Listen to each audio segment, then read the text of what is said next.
Selamat pagi Bapak Ibu dan saudara-saudara yang dikasihi Tuhan. Saudara, saya sangat bersyukur sekali hari ini bisa beribadah dan juga melayani bersama dengan saudara-saudara di dalam hari Minggu yang terakhir di tahun 2025. Saudara, saya percaya ada banyak yang telah kita alami sepanjang tahun ini. Ada sukacita, ada air mata, tetapi satu yang pasti yaitu kesetiaan Tuhan, penyertaan Tuhan tidak pernah berubah. Amin. Saudara, ini yang mau kita renungkan hari ini. Judul perenungan kita adalah Immanuel. Mari kita mendasarinya dengan membaca kitab suci dari Injil Matius pasal yang kedua, ayat 13 sampai 23, saudara-saudara.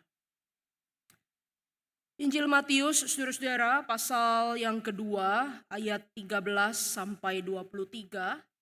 Kalau Bapak Ibu saudara sudah ketemu bagian ini, mari kita baca silih berganti. Saya ayat 13, Bapak Ibu 14, begitu seterusnya sampai 23. Ada 3 perikop Injil Matius pasal yang kedua ayat 13 sampai 23. Sudah ketemu Bapak Ibu? Mari kita membacanya silih berganti. Setelah orang-orang Majus itu berangkat, tampaklah malaikat Tuhan kepada Yusuf dalam mimpi dan berkata, "Bangunlah, ambillah anak itu," maksudnya bayi Yesus yang umurnya belum 2 tahun, serta ibunya, maksudnya Maria. "Larilah ke Mesir dan tinggallah di sana sampai aku berfirman kepadamu, karena Herodes akan mencari anak itu untuk membunuh dia."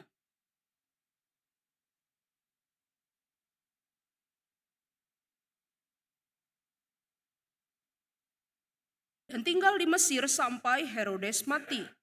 Hal itu terjadi supaya digenapi apa yang difirmankan Tuhan melalui nabi, "Dari Mesir kupanggil anakku."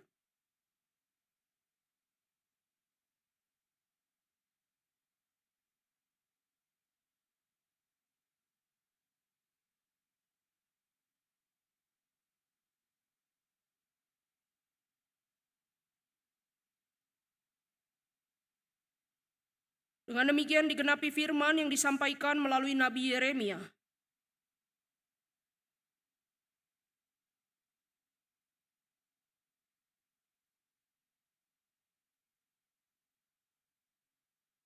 Setelah Herodes mati, tampaklah malaikat Tuhan kepada Yusuf dalam mimpi di Mesir.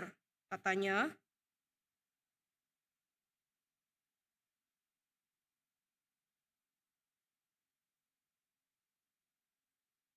Yusuf pun bangun dan mengambil anak itu, maksudnya bayi Yesus, serta ibunya lalu pergi ke tanah Israel.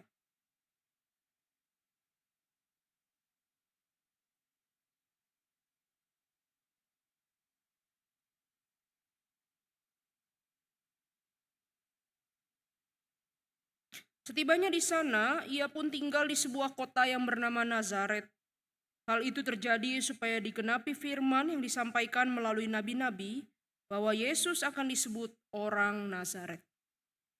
Bapak Ibu saudara yang dikasihi Tuhan, karena teks ini punya makna dan kekayaan teologis yang sangat dalam, jadi saya akan bagi menjadi 2.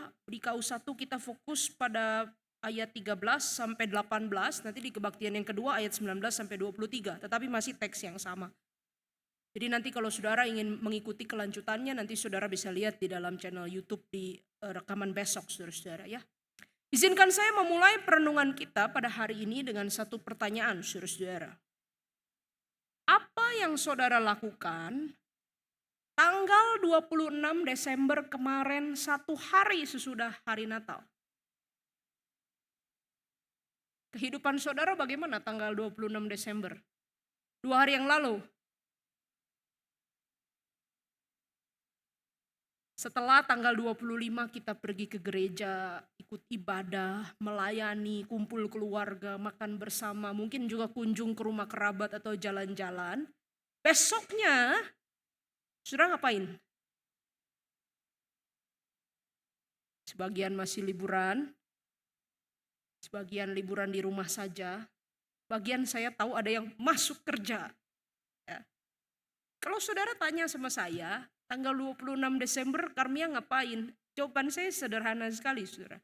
Setelah tanggal 25 yang terasa istimewa itu, dengan pelayanan, kebersamaan dengan jemaat, kebersamaan dengan keluarga, tanggal 26 saya ngapain? saya kembali menjalani hari-hari yang biasa. Saya bangun tidur seperti biasa, bikin kopi seperti biasa, saudara panaskan makanan dari kulkas yang masih sisa untuk dimakan hari itu, lalu juga mengerjakan tugas-tugas yang belum selesai. Biasa saja. Saudara, tidak ada yang spektakuler di tanggal 26. Natal sudah berlalu dan hidup kembali berjalan normal. Cuman enaknya bonusnya tidur lebih panjang aja. Karena waktu tanggal 25 itu capek satu hari. Saudara, di beberapa negara bagian barat, tanggal 26 Desember itu dikenal sebagai hari yang disebut Boxing Day. Boxingnya bukan tinju artinya, tetapi maksudnya adalah hari masukin barang ke dalam kotak. Hari ngotak-ngotakin, masukin ke kotak barang-barang. Jadi, atau dengan kata lain itu adalah hari beres-beres, saudara-saudara. Semua sisa leftovers dari perayaan Natal, mulai dari makanan, minuman, barang-barang, souvenir, kado yang lebih, itu dibungkus-bungkus ke dalam kotak-kotak untuk kemudian dibagi-bagi kepada orang-orang yang membutuhkan. Lalu makanan yang dikotak-kotakin itu dibawa pulang oleh siapa saja yang mau, dan biasanya itu dipanasin lagi untuk makan 26, 27 begitu ya, dan seterusnya sampai habis. Lalu setiap orang pun kembali saudara-saudara ke pekerjaannya, ke rutinitasnya, ke kesehariannya. Saudara, bukankah ini juga gambaran hidup kita? Setelah Natal yang terasa istimewa, is the most wonderful time of the year. Lalu kita kembali bukan kepada dapur yang sama, kepada relasi yang sama, pekerjaan yang sama, dan rutinitas yang sama. Hidup terasa biasa-biasa saja. Dan pertanyaannya, apa arti kehadiran Tuhan di dalam hidup yang seperti ini? Di mana Tuhan Allah bekerja, di mana Tuhan Allah hadir ketika hidup kita tidak terasa spektakuler tetapi biasa-biasa. Waktu Natal kita bicara terus, Immanuel, Allah yang hadir dalam rupa bayi, kelahiran yang ajaib disaksikan malaikat. Betul. Tetapi ketika Natal selesai dan kita menjalani hari-hari biasa, di mana Allah yang hadir dan menyertai itu? Saudara, entah siapa yang terlebih dahulu memulainya, tetapi sadarkah saudara bahwa kehidupan Kristen, spiritualitas Anda dan saya, itu seringkali terjebak saudara, di dalam semacam kecanduan hidup yang luar biasa. Kecanduan hal-hal luar biasa. Contoh, kalau kebaktian. Untung Pak Ardi tidak, ya untung di gereja kita tidak. Gereja orang lain banyak. Pemimpin pujian suka bertanya, apa kabar saudara-saudara gitu ya. Lalu ketika jemaatnya bilang, baik. Atau jemaatnya gak jawab, cuman senyum-senyum aja gitu. Itu seperti salah gitu, seperti kurang gitu. Seolah-olah baik itu gak boleh. Lalu biasanya kita didorong untuk berkata apa? Jangan hanya baik. Saudara jawab luar biasa. Yes, yes, yes. 1, 2, 3 luar biasa. Yes, yes, yes. Di dalam Tuhan kita tidak boleh hanya baik. Kita harus luar biasa. Apapun keadaan kita tetap luar biasa. Amin. Atau misalnya di dalam ibadah-ibadah gereja. Kalau kita merasa kok ini hari khusus tapi tidak ada sesuatu yang sangat spektakuler begitu ya. Tidak ada yang terasa spesial, tidak ada yang beda dari kemarin-kemarin. Kita bisa berkata, hari ini ibadahnya biasa aja. Biasa aja tuh maksudnya negatif gitu. Maksudnya gak seru, gak istimewa, gak menarik, gak mengesankan begitu. Dan itu gak boleh diulangi lagi. It's not supposed to be like that. Nah saudara, pola pikir ini ternyata juga sangat mudah merembes ke dalam kehidupan sehari-hari. Banyak orang, termasuk kalau kita mengaku saudara dan saya, menjalani kehidupan yang sebenarnya cukup baik, good enough saudara. Kita punya makan untuk setiap hari, kita punya tempat tinggal setidaknya untuk hari ini, kita punya pekerjaan yang masih bisa kita lakukan, kita punya orang-orang yang masih bersama-sama dengan kita. Tetapi seiring dengan waktu berjalan, kita mulai membandingkan hidup kita dengan orang lain. Oh, hidup yang baik hidup itu mestinya kayak si X. Kenapa? Umur sekian punya harta sekian miliar. Kerja sekian tahun beli rumah sekian.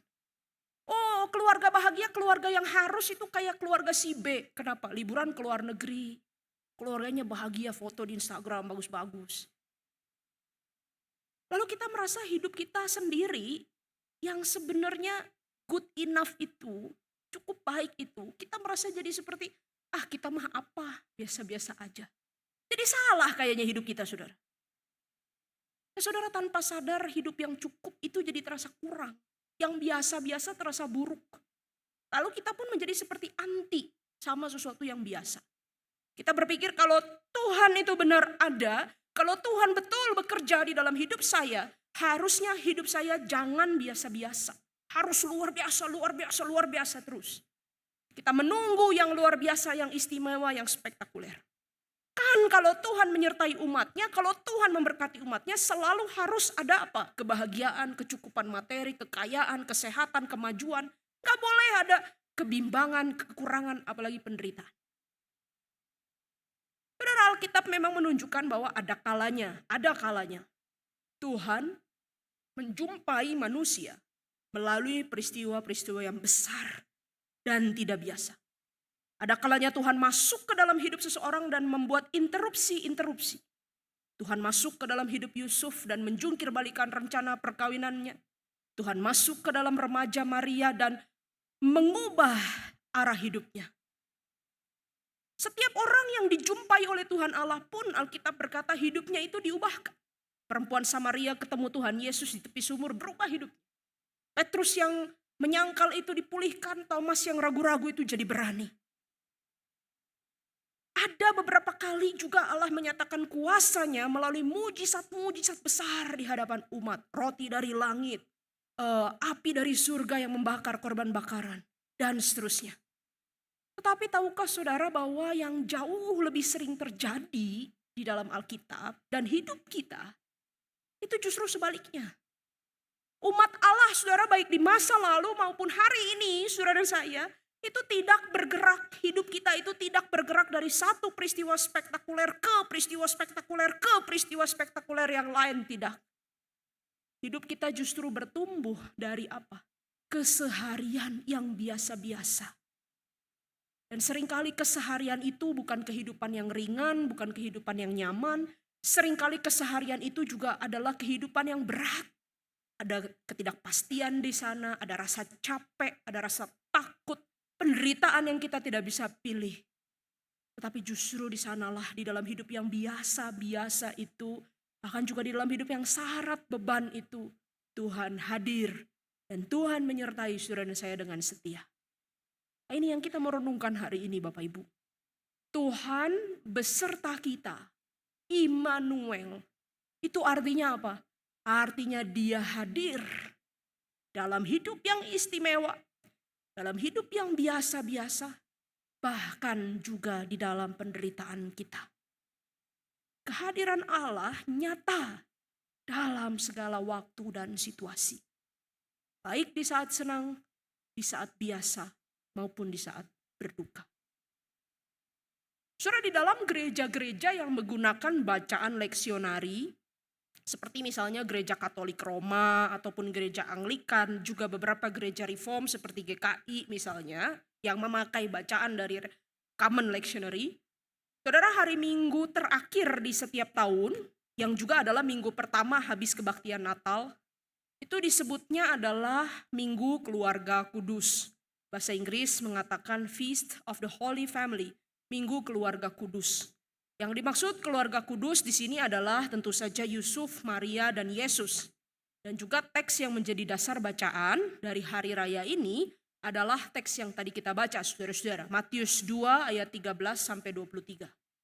Nah, saudara, kalau mendengar kata keluarga kudus, Yusuf, Maria, dan bayi Yesus itu keluarga kudus, Holy Family. Apa yang saudara bayangkan? Mungkin kita berpikir mereka adalah gambaran keluarga bahagia, penuh senyum, tanpa beban, tanpa masalah, seperti iklan di sosial media, saudara. Tetapi ternyata Matius tidak menceritakan keluarga kudus seperti itu. Yang diceritakan oleh Matius tentang keluarga kudus itu malah keadaan yang sama sekali di luar pemikiran banyak orang.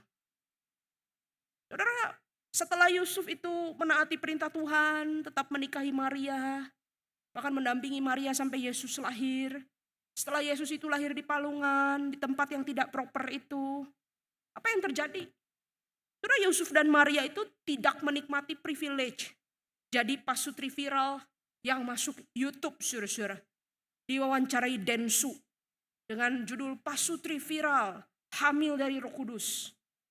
Atau masuk close the door-nya Deddy Corbuzier. Lahir di kandang, gimana baunya? Enggak, saudara. Bayi Yesus tidak jadi anak viral yang menghasilkan miliaran setelah lahir seperti Rafathar, anaknya Raffi Ahmad itu. Tetapi Matius justru mencatat, Yusuf, Maria, dan Yesus bayi itu justru berhadapan dengan ancaman pembunuhan. Hidup mereka gak aman. Mereka sewaktu-waktu bisa menghadapi kematian bayi dan kehilangan. Saudara, kalau betul ancaman itu sungguh-sungguh dirasakan oleh Yusuf, oleh Maria, itu seperti hidup dibolak-balik sama Tuhan. Tadi katanya disuruh A, sekarang saya sudah ikut A, kok jadi B, begitu ya. Itu sangat mengkhawatirkan, di luar perhitungan, menakutkan sekali. Mereka pun harus menjadi pengungsi. Ketika malaikat Tuhan menyatakan diri kepada Yusuf untuk membawa Maria, bahkan juga membawa Yesus yang masih bayi itu pergi ke Mesir. Saudara, setelah hari Natal, setelah Yesus itu lahir, yang ada bukannya rangkaian mujizat-mujizat indah, bukan juga peristiwa Yesus kecil dikasih mahkota, difotoin yang lucu-lucu, begitu ya, baby photoshoot begitu, enggak, saudara. Tetapi tangisan, ketakutan, ancaman pembunuhan, juga pengungsian. Dan Anda masih ingat bukan keluarga kudus ini mengungsi kemana? Kemana mereka mengungsi, saudara? Ke Mesir. Saudara tahu kan bahwa di dalam Alkitab Mesir itu bukan cuma tempat geografis. Mesir kayak jalan Pasteur begitu, bukan, saudara. Mesir itu apa? Mesir itu trauma yang gelap. Mesir itu sangat menakutkan. Mesir itu tanah perbudakan, tanah kematian, tanah air mata. Mesir itu adalah tanah tempat kuasa kegelapan menindas umat Tuhan. Orang Israel ngomong Mesir, saudara, itu seperti orang Indonesia ngomong kata-kata kem kerja paksa Romusha waktu penjajahan Jepang. Orang Israel ngomong Mesir itu kedengaran ke orang Jerman, ke orang Yahudi itu kayak apa? Kayak Auschwitz itu, tempat kem konsentrasi, tempat orang-orang Jerman membunuh orang-orang Yahudi di masa pemerintahan Nazi. Saudara ngomong Mesir kepada orang-orang yang ada di TNI begitu ya, itu ingat apa? Ingat tempat-tempat penyiksaan yang dialami para penyintas maupun tentara waktu zaman G30S. Saudara, Mesir itu trauma yang sangat besar. Dan Mesir itu, saudara, juga umpama lorong-lorong yang gelap dalam hidup kita. Ketika pernikahan yang kita sudah impi-impikan ternyata berjalan di luar angan-angan, di luar ekspektasi. Ketika anak yang kita harapkan tidak kunjung Tuhan kasih. Ketika sakit penyakit dalam tubuh ini itu tidak Tuhan bereskan. Ketika jalan buntu tidak Tuhan buka. Kadang kita sendiri gak mau masuk ke sana. Tetapi dunia yang sudah jatuh dalam dosa dan sudah rusak ini seperti membawa kita ke Mesir itu. Yang semakin lama memang semakin menggerus dan menyakitkan bagi kita.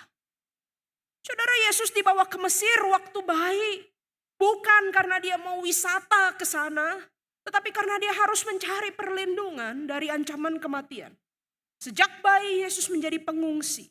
Inilah realita dunia yang sudah jatuh ke dalam dosa, saudara. Gak ada tempat yang sangat-sangat aman. Akan selalu kemanapun Anda pergi, kita menemukan penderitaan, kuasa kegelapan, air mata, kematian. Tetapi justru ini penghiburan dari kabar baik Injil, saudara. Anak Allah itu rela datang ke dalam dunia yang penuh penderitaan. Anak Allah itu bahkan rela masuk, terlibat, dia ikut merasakan segala kesesakan, air mata kita, penderitaan kita. Banyak dari antara kita hari ini mungkin merasa hidup seperti di Mesir yang kita tidak pilih. Tekanan ekonomi, relasi yang menyakitkan, takut akan masa depan, luka-luka yang tidak selesai. Tapi Injil berkata apa? Tuhan Yesus pernah ada di sana.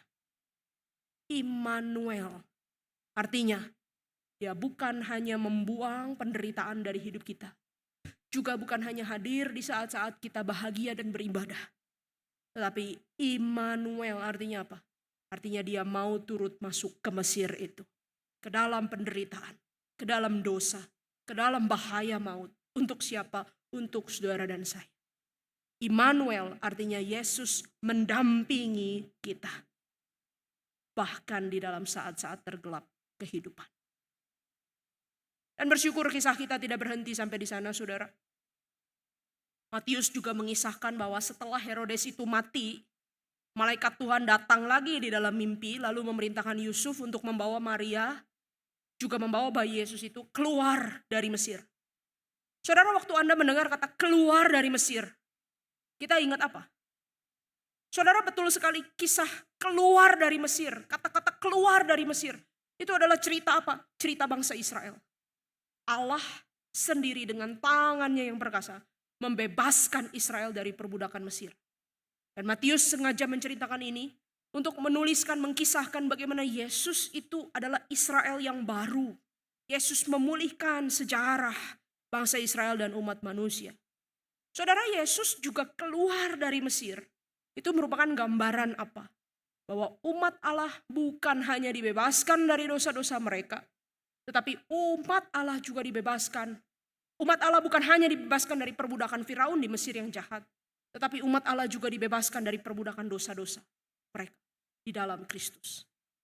Yesus masuk ke dalam derita, ke dalam dosa. Itu untuk mendampingi, menghiburkan, menguatkan kita. Betul. Tetapi tidak sampai di sana, saudara. Yesus juga mengalahkan kuasa penderitaan. Mengalahkan kuasa kesengsaraan dan air mata. Dia bukan hanya masuk ke dalam penderitaan kita, tetapi dia menyelesaikan penderitaan itu. Dan bukan hanya itu, saudara. Yesus juga memberikan kemenangan atas kuasa dosa dan maut. Gambaran Yesus keluar dari Mesir dan nantinya akan menjalani hidup sampai ke Golgota dan sampai bangkit lagi pada hari yang ketiga. Itu menunjukkan bahwa tidak ada kuasa penderitaan yang dia tidak bisa kalahkan. Tidak ada kuasa dosa yang dia tidak bisa patahkan. Dalam Kristus ada harapan dan ada kemenangan.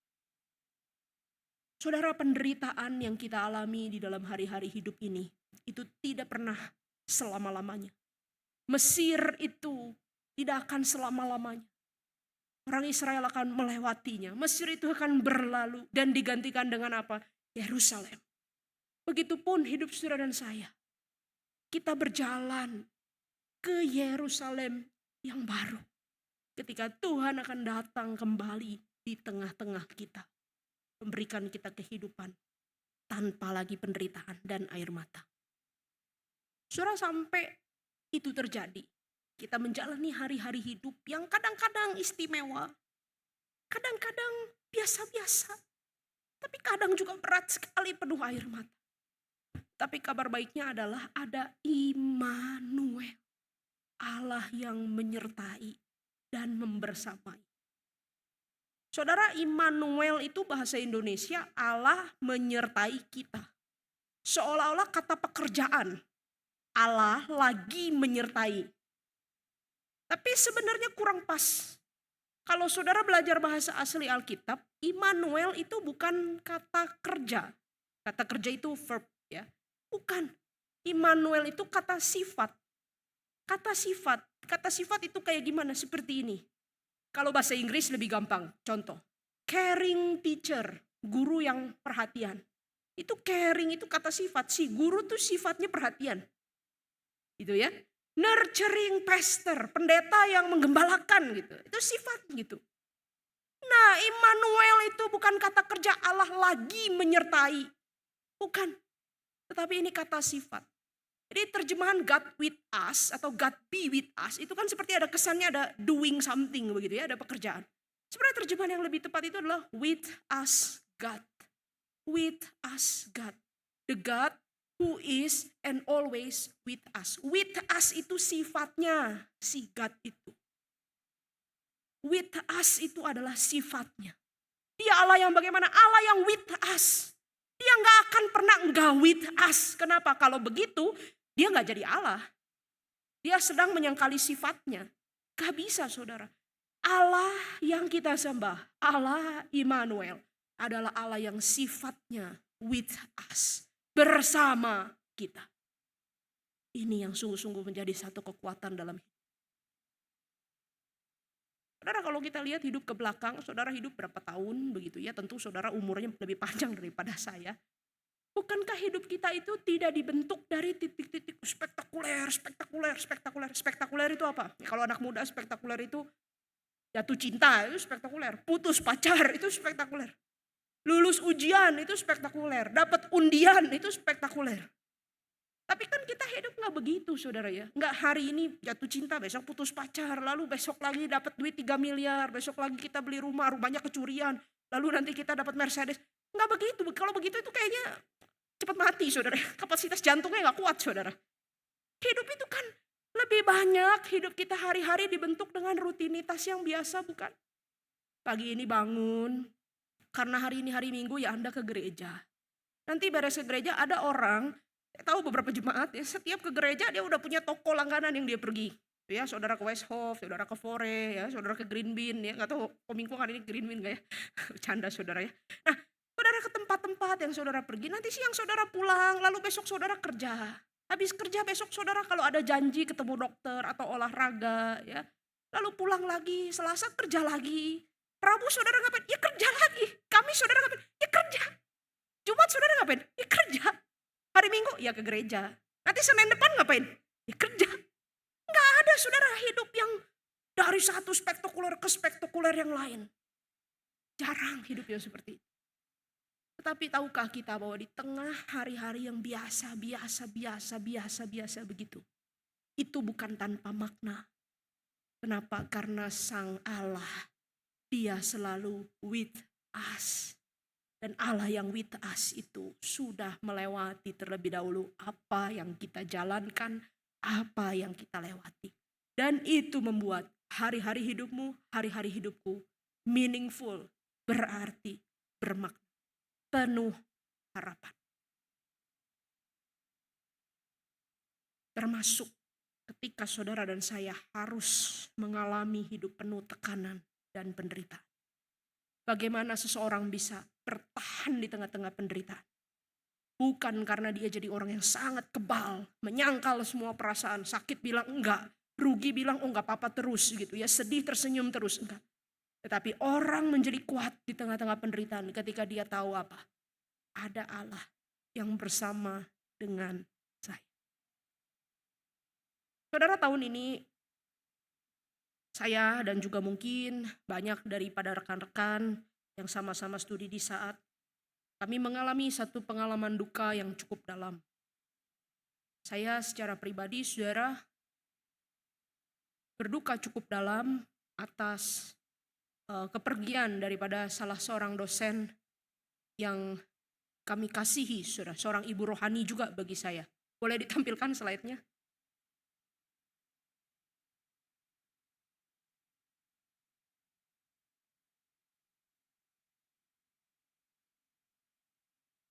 Ya, yaitu almarhum Ibu Pendeta Rahmiati Tanujaya yang saya yakin juga tidak asing bagi banyak dari kita. Saudara, nama panggilannya Ibu Ati. Saudara, Ibu Ati adalah pribadi yang cukup berdampak bagi saya secara pribadi, apalagi setelah saya masuk ke dalam ladang pelayanan. Karena dia orangnya gak banyak ngomong, tetapi kok seperti kalau waktu selama saya menjalani pelayanan, seperti Ibu Ati itu selalu hadir kalau saat-saat hidup saya itu ada di persimpangan. Salah satu yang paling baru misalnya tahun kemarin waktu saya itu lagi bergumul, saudara, mau memutuskan mau masuk sekolah yang mana dari beberapa sekolah yang menerima. Saya harus masuk sekolah yang mana. Lalu tiba-tiba ada satu kesempatan kami telepon dan Ibu Ati itu kasih pilihan. Udah masuk yang ke Inggris itu. Dan akhirnya itu jalan yang sekarang saya ambil sekolah. Dan saya tidak menyesal. Nah saudara, sejak tahun 2023, jadi sekitar 2 tahunan yang lalu beliau terdiagnosis kanker payudara. Dia sudah menjalani berbagai macam pengobatan, terapi, tetapi akhirnya tubuhnya juga kalah, saudara-saudara. Sejak Januari kemarin, Januari 2025, Beliau sudah dirumahkan saja di pastori milik Saat yang ada di Jakarta untuk menjalani kemoterapi dan juga rawat jalan. Saudara, saya bersyukur Januari, Februari, Maret beliau meninggal ya. Selama bulan-bulan itu Pendeta Ramiati dirawat di Jakarta, saya ada kesempatan sebulan sekali saudara datang kunjungan. Nah, saudara, salah satu kenangan yang paling berkesan waktu kunjungan itu adalah waktu habis tahun baru Imlek. Setelah Sincia itu, saya datang pergi kunjungan. Saudara, saat itu beliau itu masih agak seger gitu, masih tahu meskipun ya tubuhnya kurus, banyak dibalut dengan baju lapis-lapis begitu, tapi masih seger, masih senyum-senyum sukacita. Saya menengok kebetulan pada waktu itu sendirian, ada teman-teman yang dari Saat yang menjaga dari SMC, dan seperti saya kalau menengok jemaat, kalau menengok saudara-saudara yang sakit pada umumnya, saya kurang ingin berlama-lama. Saya pengen cepet-cepet aja begitu ya. Ketemu, doa, pulang, udah beres begitu. Supaya orang juga bisa istirahat, jangan terlalu lama-lama begitu. Nah, maka waktu besuk Ibu Ati, saya juga seperti itu, Sur. Setelah nyapa-nyapa, ngobrol-ngobrol, ya nanya-nanya sebentar, tanya perkembangannya, obat-obat, itu kan banyak obat, itu saya tanya ini obat apa gitu. Tanya-tanya perkembangan, dia juga tanya-tanya tentang saya, rencana sekolah dan seterusnya. Udah selesai, ngobrol cuma sebentar. Saya bilang begini, saya panggil Oma Ati ya biasa. Oma Ati ayo udah ya kita doa. Supaya kita doa ya, supaya aku pulang, nanti supaya Oma Ati cepat istirahat. Yuk kita doa. Lalu saudara, saya di luar dugaan dia bilang begini, dengan cara ngomong yang khas. Kamu ini cepet-cepet doa langsung. Jangan doa langsung. Baca dulu Alkitab. Itu saudara. Wah, saya disuruh baca Alkitab. Saya gak punya Alkitab lagi. Ya tapi kan gengsi ya. Buka-buka aja HP, gaya-gaya aja. Saya baca saudara. Mati, Mazmur 73 ayat 25 mengatakan, sekalipun dagingku dan hatiku habis lenyap, tetapi gunung batuku dan bagianku tetaplah Allah selama-lamanya. Wah udah ya, udah baca Alkitab. Saya pikir udah, doa udah beres nih, udah baca Alkitab udah. Tetapi Bu Ati malah melanjutkan lagi, Sur. Nyanyi dulu satu lagu. Wah kita di situ yang jaga jadi ketawa-ketawa saudara. Dan pengalaman itu gak pernah terlupakan ya. Pak Ishak itu ledekin saya. Wah lu gak lulus lu kuliah pelawatan. Kenapa ya saya masih diajarin aja cara pelawatan. Tetapi waktu pulang saudara, kenangan ini tidak terlupakan. Saya terus berpikir itu orang sudah sakit. Kurus saudara, betul-betul dibalut dengan baju-baju lapis-lapis. Pakai kupluk, itu kan tentu untuk menutupi kepala yang sudah tidak berambut. Tetapi kok masih bisa sukacita begitu kuat, ketawa-ketawa. Ajak baca Alkitab, menyanyi pujian, seperti gak ada penderitaan. Padahal dia pasti sakit. Kenapa? Jawabannya adalah karena dia tahu Tuhan ada bersama-sama dia. Dia tidak sendiri. Allah Immanuel. Immanuel bukan hanya waktu sedang khotbah, tetapi Immanuel juga waktu tidak berdaya di tempat tidur. Saudara, sejak mulanya Allah berfirman dan Matius mencatat bahwa anak Allah itu akan dinamai Immanuel. Allah yang beserta dengan kita. Immanuel, dia menyertai saudara dan saya. Dia menyertai saat hidup kita bahagia, kaya, makmur, maju, dan berlimpah-limpah. Dia juga menyertai waktu hidup kita biasa, standar, ketika gak ada yang istimewa, ketika rutinitas rasanya sama terus, tidak ada akhir. Bahkan juga dia menyertai ketika kita hidup penuh beban, penuh derita, penuh air mata. Saya tidak tahu bagaimana hidup saudara di tahun 2025. Ada yang mengalami hidup sangat luar biasa. Bagaimana juga nanti saudara mempersiapkan 2026. Ada yang luar biasa, mau punya anak, mau punya pekerjaan baru, mau pindah kota, mau punya planning-planning yang baru dan seterusnya. Tapi mungkin ada bagi kita yang enggak ada rencana, biasa-biasa. 2025 ya sudah biasa, 2026 ya juga gini aja biasa. Atau ada yang menangis di tahun 2025 di awal dan sampai hari ini air matanya mungkin belum terlalu kering. Dan saudara berpikir apakah saya harus bawa juga air mata ini memasuki 2026? Berapapun situasi yang saudara alami dan hadapi, ingatlah, Dia Allah Immanuel, Allah yang with us. Kalau Dia sudah menyertai saudara sepanjang hari-hari yang lewat, maukah kita juga menjalani tahun yang baru, hari-hari di depan, dengan memegang tangan. Bukan hanya pegang kekhawatiran kita, bukan hanya pegang juga ambisi-ambisi pribadi kita, tapi memegang tangannya. Kalau Dia Allah yang with us, maukah kita juga jalani hidup with Him, bersama Dia? Mau saudara? Mari setiap kita tundukkan kepala tenang di hadapan Tuhan.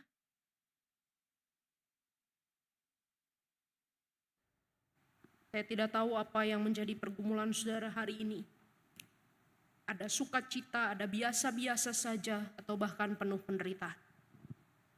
Tetapi ketahuilah bahwa Allah Immanuel itu sudah datang dan selalu datang.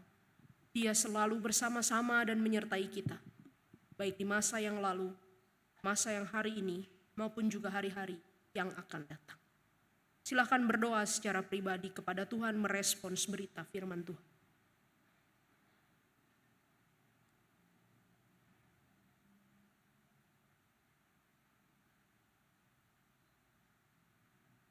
Musik boleh mengiringi kita dengan lembut.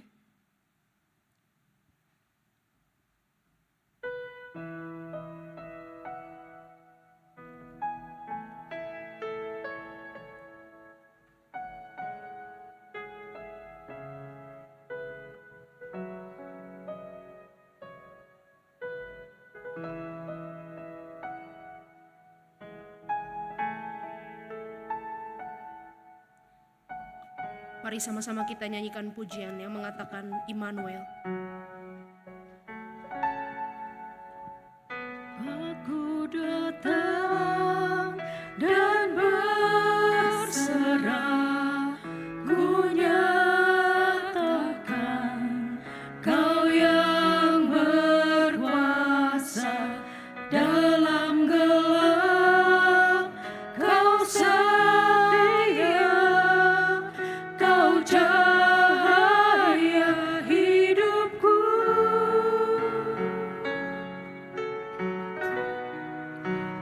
Kau kuatkan aku bertahan, Kau harapan dalam kesesakan, Kau buktikan kesetiaan-Mu Tuhan, Engkau Allah Immanuel.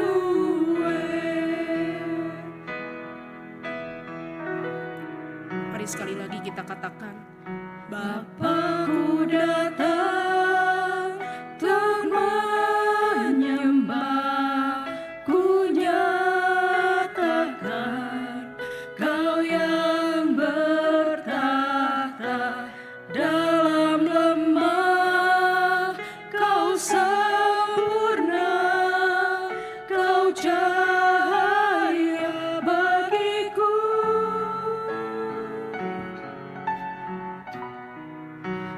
Kau kuatkan aku bertahan, Kau harapan dalam kesesakan,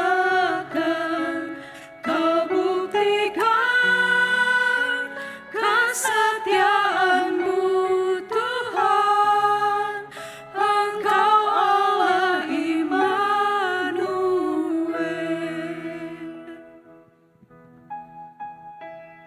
mari kita berdoa.